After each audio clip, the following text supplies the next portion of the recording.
We've all seen artwork of the mighty Tyrannosaurus rex roaring and showing off its massive teeth. But it turns out that researchers are a bit more interested in what those teeth looked like when their mouths were closed. Specifically, if it had lips covering those chompers. Believe it or not, the question of whether T-Rex had lips has been the subject of many years of scientific debate. And if we can settle this argument, we can answer an even more important question, one we've definitely all wondered. If I give a T-Rex a kiss, could it kiss me back?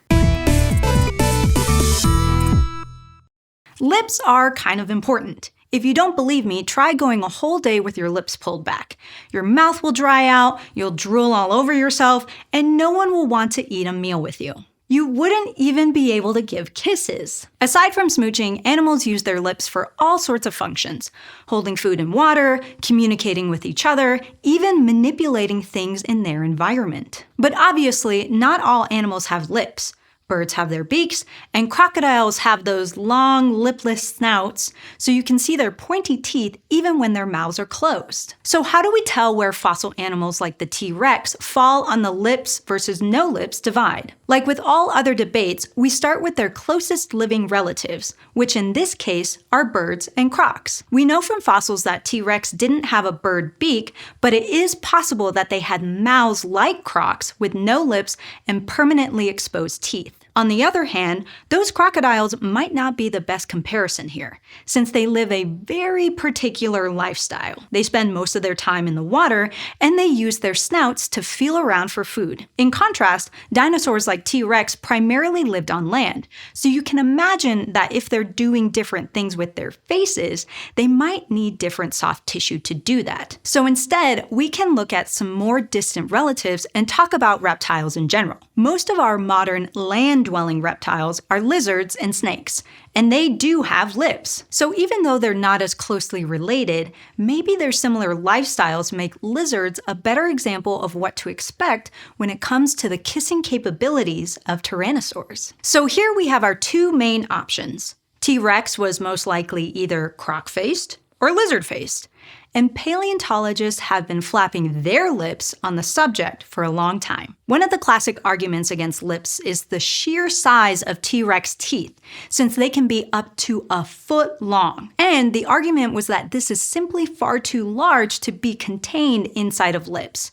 So at the very least, the mega-sized teeth must have been out there all the time. But this argument hasn't held up to scientific scrutiny. T-Rex teeth might be huge, but so are their heads. Close examination has revealed that the relative size and position of T-Rex teeth are pretty similar to big monitor lizards like Komodo dragons, and their teeth aren't too big to be covered up by scaly lips. So we can infer that a T-Rex would at least be capable of having big ol' lips too. Meanwhile, one of the biggest points on the pro-lip side of the debate is that these big teeth would need to be protected. T-Rex teeth, just like yours and mine, are covered in enamel. Enamel is a very durable tissue. It's what makes our teeth so good at crushing other materials. But if the enamel dries out, it can become brittle and easily damaged.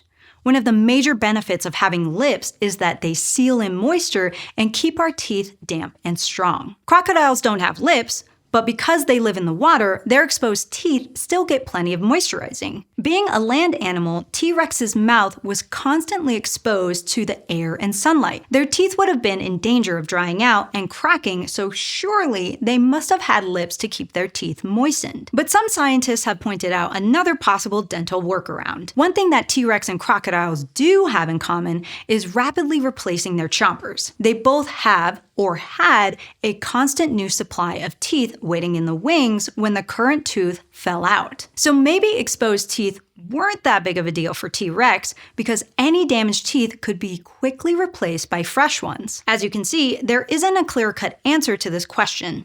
In trying to resolve this debate, scientists have looked at dinosaur skulls, jaws, and teeth from every angle, comparing and contrasting with living species. But this research has given conflicting results, leaving us without a definitive solution. Fortunately, the end of this debate might not be too far off. But before we get into that, all research needs funding, even when it's about kissing dinosaurs, so here's a quick ad break. Thanks to Brilliant for supporting this SciShow video. Brilliant is an interactive online learning platform that lets you make progress at your own pace. It doesn't matter if you wake up every day with a lesson and work through all 5 levels of mathematical thinking in under a month, or get a bunch of lessons done in the waiting room and pause on level 3 until your next appointment. Either way, you're achieving your learning goals. Brilliant works for all sorts of learning styles, thanks to short lessons divided into levels that won't overwhelm you. To try Brilliant for free, visit brilliant.org/scishow. Scan the QR code on screen or click on the link in the video description. You also get 20% off an annual premium subscription. Looking closely at fossil T-Rex skulls, researchers are able to tease out a few key clues that may solve this debate once and for all. For starters, if you look really closely at the area right above the T-Rex's teeth, you can see these tiny pinprick holes. When the dinosaurs were alive, these tiny spaces were the passages for various nerves and blood vessels for their jaws and snouts. These nerves can both provide important sensory feedback for the gums, skin, and lips, and tell the muscles of the face how to move, which is critical for any potential kissing. We have these holes for the nerves too, and so do modern reptiles. It's part of what makes our faces so sensitive and flexible. Comparing between living and extinct species, scientists have found that the tiny face holes of the T-Rex are similar to land-dwelling, lip-having lizards. For example, tyrannosaurs feature a large passage for the glossopharyngeal nerve, which is associated with saliva production, and that's important for moistening the teeth behind the lips. And this is also really different from what crocodiles are rocking. Crocs have a very extensive array of nerves that make the skin on their faces super sensitive. This gives them the superpower of being able to detect small movements and tiny changes in water pressure, which is particularly handy for finding food in murky aquatic settings. We see a similar condition in the skulls of some ancient aquatic reptiles, and even in some modern birds that hunt for food in the water, but we don't tend to see it among land-dwelling species, even in the croc's own family tree. The early ancestors of crocodilians lived on land, and lots of them left behind skulls in the fossil record. From these remains, paleontologists have found that early crocs had a simpler series of facial canals, less like their modern cousins, and more like lizards and dinosaurs. Even the teeth of those early crocs were similar to carnivorous dinosaurs. And this drives home a really important point, which is that modern-day crocodile skulls are kind of weird. Over the course of their evolution, crocodiles and alligators have become highly specialized for lives of aquatic ambush hunting.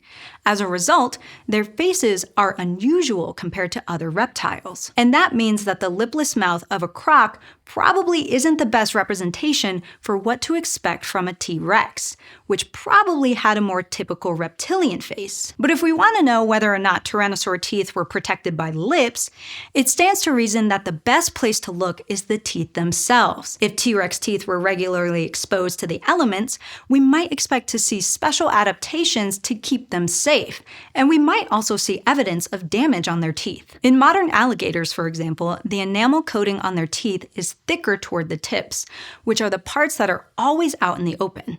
And their teeth tend to develop highly worn outer surfaces from all that damage due to exposure. In other animals, like lizards and us, the teeth have only a thin coat of enamel, which doesn't end up wearing down in the same way. And then there are the extra large exposed teeth, like the big tusks of boars and elephants, which have lost their enamel altogether. I guess that's one way to solve the problem. Well, when researchers took a close look at T-Rex teeth in a 2023 study, they found a thin layer of enamel and no major differences in damage on the inner and outer surfaces of the teeth. That is to say, T-Rex teeth are most similar to those of animals that have lips. All in all, the evidence seems to be building in support of T-Rex having lizard-like lips. And that means we have an answer to our pressing question. Yes, you probably could give a tyrannosaur a smooch right on the lips, but what we haven't addressed is whether they could pucker up and kiss you back. See, even though our lips are super mobile, it's pretty unlikely that a T-Rex would have had our level of facial flexibility. For one thing, reptiles don't have the sort of facial musculature that we do that makes our flexible lips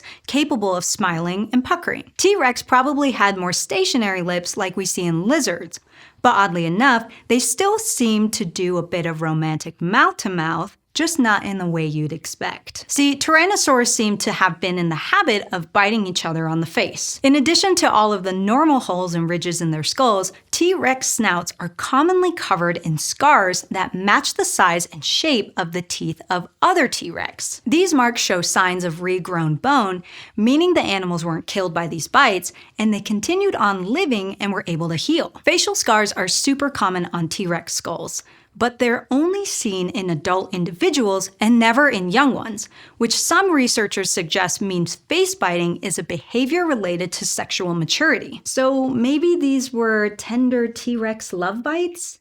A bit aggressive for my taste, but teach their own. Another more likely explanation is that this is how they fought each other over territory or mating rights. I mean, when your arms are that tiny, you have to make do with what you have, and what T-Rex has is a giant mouth full of banana-sized teeth. We see a similar territorial behavior and a similar pattern of facial scarring in modern and fossil crocodilians. So even though T-Rex and crocodiles might be different when it comes to lips, they're not so different when it comes to chomping on the faces of their neighbors. The lips debate isn't over, and there's surely more to discover about the facial features of these ancient predators. For now though, it looks like there's a good chance that T-Rex sported a set of scaly lips. And that means that yes, you probably could kiss a T-Rex on the lips, but until we know more about their behavior, maybe it's safer not to?